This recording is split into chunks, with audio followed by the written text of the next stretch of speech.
এশার নামাজ হয়ে গেছে। নবী নামাজ হয়ে যাবার পরে মা আয়েশার ঘরে গেলেন। মা আয়েশার ঘরে গিয়ে নবীর আলাম দিচ্ছে, আসসালামু আলাইকুম ইয়া হুমায়রা বিনতে আবু বকর দুখুলুল বাব।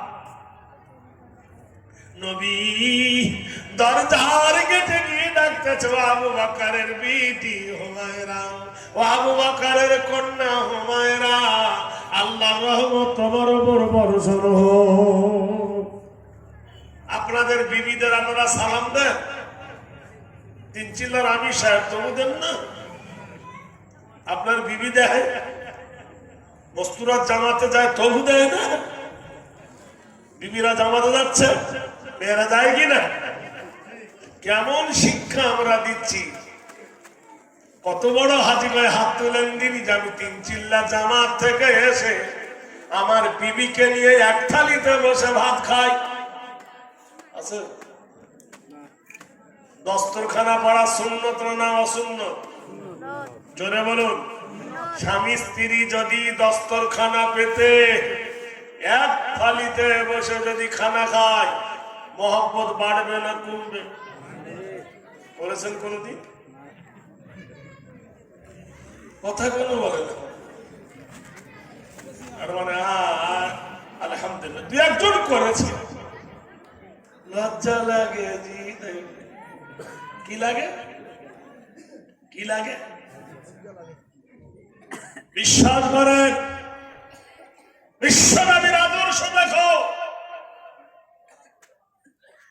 আল্লাহর নবী এশার নামাজের পরে বাড়ির ভিতরে ঢুকে সালাম দিলেন, বিবি দরজা খুলে দিলেন। নবীজি বাড়ির ভিতর ঢুকে দরজা লাগিয়ে দিলেন। হুজরাত দরজা লাগিয়ে দিয়ে আকাশের দিকে মুখ করে নবী বলেন, হুয়াল্লাযী ফিস সামাই ইলাহুন ওয়া ফিল আরদি ইলাহুন ওয়া হুয়াল হাকীমুল আলীম। ও আকাশের মালিক, ও জমিনের মালিক আল্লাহ, আমি দরজার ওই পারে ছিলাম তোমার নবী, দরজার ওই পারে ছিলাম তোমার হাবিব। আমি এখন দরজার ভিতরে এসেছি, এখন তোমার কাছে ছুটি চাইছি। আমি এখন আর নবী নাই, নবী নাই, আমি এখন আদর্শবান স্বামী। দরজার ওপারে কি ছিলাম? নবী। দরজার ভিতরে কি আছি? বিবির কাছে আমি এসেছি কি সেজে? স্বামী সেজে। আম্মা জান আয়েশা বলেন, প্রচন্ড গরম, গরমের কারণে আমার ঘরে কোনো পাখা নাই, আমি ঘেমে গেছি, গোটাই শরীর দিয়ে দরদর করে ঘাম বার হচ্ছে, গোটাই মুখে আমার পসিনা ঘাম। আল্লাহর নবী মাথার পাগড়িটা নিয়ে খুলে বাম হাতে আমার মুখটা ধরে ডান হাত দিয়ে নবী আমার মুখ মুছিয়ে দিলে। সুবহানাল্লাহ বলবেন? বলবেন না কেন? আমি জানি। এখন যদি প্রশ্ন করি, 12 ছেলের বাপ হয়েছ, বিবির মুখ কি মুছিয়ে দিয়েছ কোনদিন? দিয়েছি? কথা বলবে না। আয়েশা বলে, আমার মুখ যখন মুখিয়ে দিয়েছে নবী, আমার মুখটা যখন নবী মুছিয়ে দেয়, আমি তখন হেসে ফেলেছি। বিবির হাসি স্বামীর জন্য আনন্দদায়ক।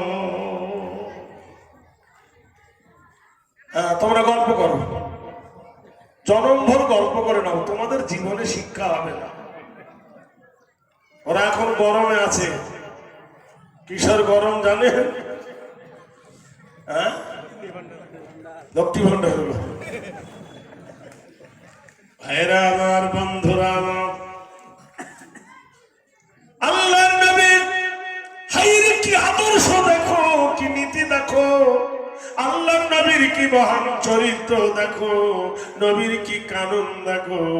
আম্মা জান বলে আমার মুখটা যখন মুছিয়ে দিলেন আমি তখন ফুক করে হেসে উঠেছি। আল্লাহর নবী আমার মুখটা ধরে আমার কপালে চুম্বন দিয়ে দিলেন। আমার গোটাই শরীরে আনন্দের ঝড় বয়ে গেল ঘরের ভিতরে।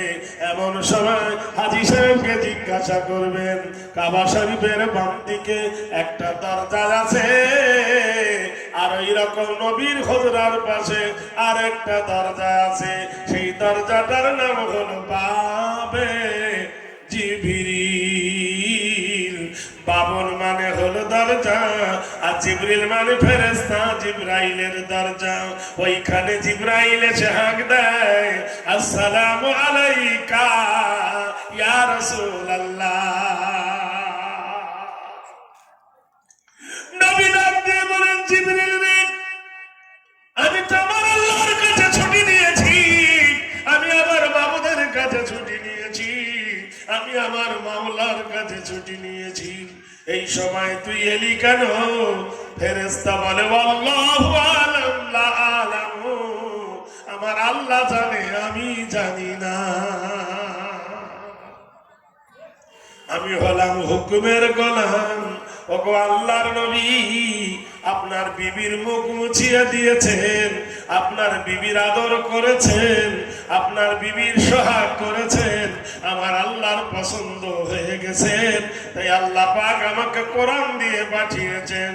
এ জিবরিল গিয়ে বলো, ওয়া খালাকনাকুম আজওয়াজা, আর আমি জোড়া জোড়া করে বানিয়েছি, হুন্না লিবাসুল লাকুম ওয়া আনতুম লিবাসুল লাহুন্না।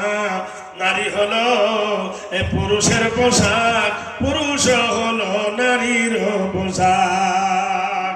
সাবধানে চলিও নারী পর্দার আড়ালে, সাবধানে চলিও বুবু।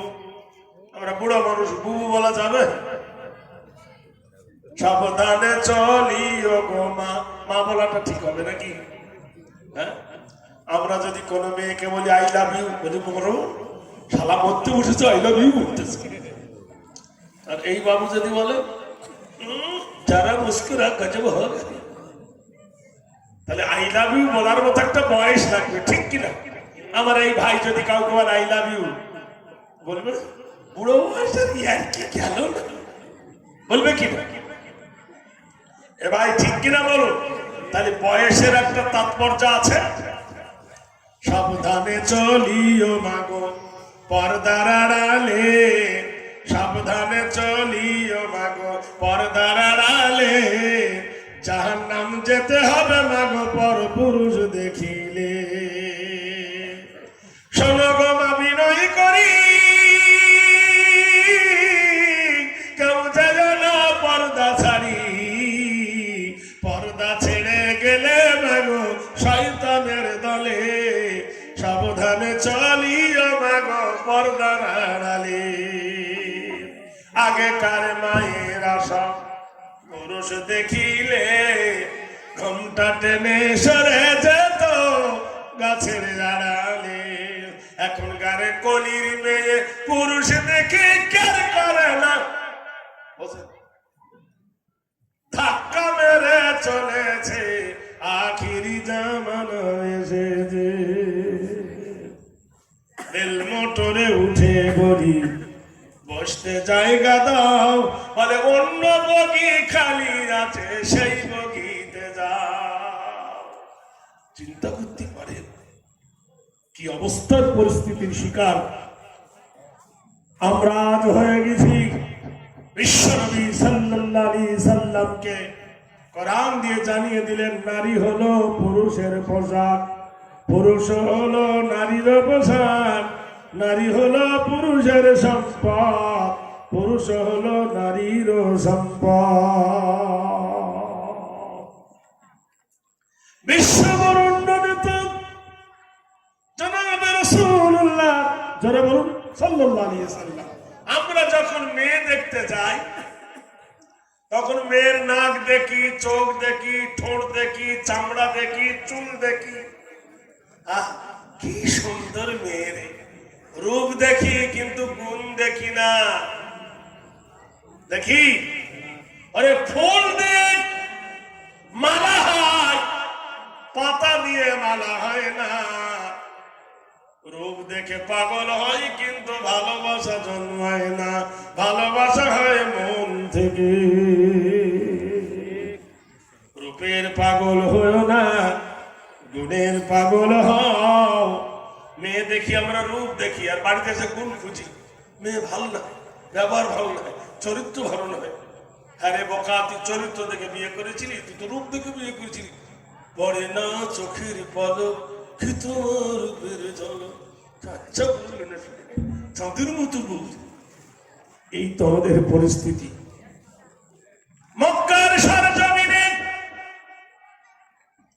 মানুষ যারা সুদ খেত, নবী চিল্লিয়ে বললেন ইন্না হারামাল্লাহু আলাইহিমুর রিবা, আমি তোমাদের জন্য সুদকে হারাম করে দিয়েছি। আবু জাহেল ছিল বিখ্যাত সুদখোর। দেখলো হায় রে, নবীর আইন যদি জারি হয়ে যায় আমার সুদের কারবার বন্ধ হয়ে যাবে। তাই পিছে পড়ে নবীর বৃদ্ধাচরণ করতে লাগলো। আরবের মাটিতে বিখ্যাত জেনাখোর আবু লাহাব উঠে পড়ে লাগলো। নবীর আইন হলো ইন্না হারামাল্লাহু আলাইহিল জানা লা তাকরাবুজ জিনা। কোরআন বলেছে তোমরা জেনা করো না, জেনা করো না, কোন নারীর সঙ্গে কুসম্পর্ক করো না। আবু লাহাব দেখলো নবীর আইন যদি জারি হয়ে যায় আমি বিখ্যাত জেনাখোর, আমার শাস্তি হবে মৃত্যু। উমাইয়া সে বলল হায় রে, আমার যে লোক ঠকানো ব্যবসা, যদি আল্লাহর নবীর আইন জারি হয়ে যায় আমার লোক ঠকানো ব্যবসা বন্ধ হয়ে যাবে। উঠে পড়ে মিটিং ডাকলো সবাই নেতারা, যাতে আল্লাহর নবীর দিন কায়েম না হয়, আল্লাহর নবীর কলেমা যাতে জোরে না ওঠে, যাতে আরবে মুসলমান না বাড়ে। সবাই মিলে রাতের বেলায় মিটিং ডেকে আলোচনা হলো। দেখ, বন্ধ করার একটাই মাত্র উপায়, আব্দুল্লাহর বেটাকে মেরে ফেল, মেরে ফেল, একে হত্যা কর, একে শেষ করে দে, একে খুন করে দে। আরে তাহলে কেমন করে হবে? আরে তাহলে দাসপাড়া থেকে হায়ার করে লোক আন, লালবাজার থেকে লোক নিয়ে চলে আয়, আষাঢ় বস্তি থেকে লোক নিয়ে আয়। বিশ্বের দামি দামি 35 জন যুবককে কিনে আনা হলো, আর গ্রামের 30 জন যুবককে কিনা হলো। তাহলে 35 আর 30 হলো 65 জন যুবক। তাদেরকে শোনা পরামর্শ দিল যে আজকে রাতে আব্দুল্লাহর বেটা ঘুমাবে, আমিনার লাল ঘুমাবে, আর চতুর্দিকে তোরা পাহারায় থাকবি। ফজর হবে যখন সকাল বেলায় মসজিদে কাবাতে নামাজ পড়তে যাবে, 65 জন যুবক একসঙ্গে তরবারি মারবি, বিশ্ব নবীর উপরে খান খান হয়ে যাবে। কার তরওয়ালে মুন্ডু কাটবে, কার তরওয়ালে পা কাটবে, কোনো খুঁজে পাওয়া যাবে না, যাবে না, যাবে না, যাবে না। চতুর্দিকে পাহারায়রা তো আল্লাহর নবীকে মেরে ফেলবে। আপনারা বলুন বাঁচাবার মালিক কে? ভাইরা আমার, বন্ধুরা আমার, দোস্তরা রে আমার রে, ওই যে আসামে এনআরসি শুরু হলো 19 সালে, ধর ধর ধর ধর ধর ধর, আর বাংলাদেশে বার করে দে। গুনে গুনে গুনে গুনে গুনে 47 লক্ষ মানুষ এনআরসির খাতায় নাম বাদ গেল। 47 লক্ষ মানুষের নামকে আবার খাতাপত্র জমা দিয়ে টিকলো 22 লক্ষ। 22 লক্ষর পরে খোঁজাখুঁজি করে দেখলো টিকে গেল 11 লক্ষ। 11 লক্ষর পরে দেখা গেল 13 জন রঙ্গিলা আর 70 জন বাংলাদেশি, বাকি সব আসামের মা। বেহেস্ত কই বস্তু বিভিন্ন বন্ধ হয়ে গেল। বিহারের মাটিতে শুরু হলো, তারপর নারায় দেখবেন জোরে বলুন 122 জন মুসলমান ছাড়া সব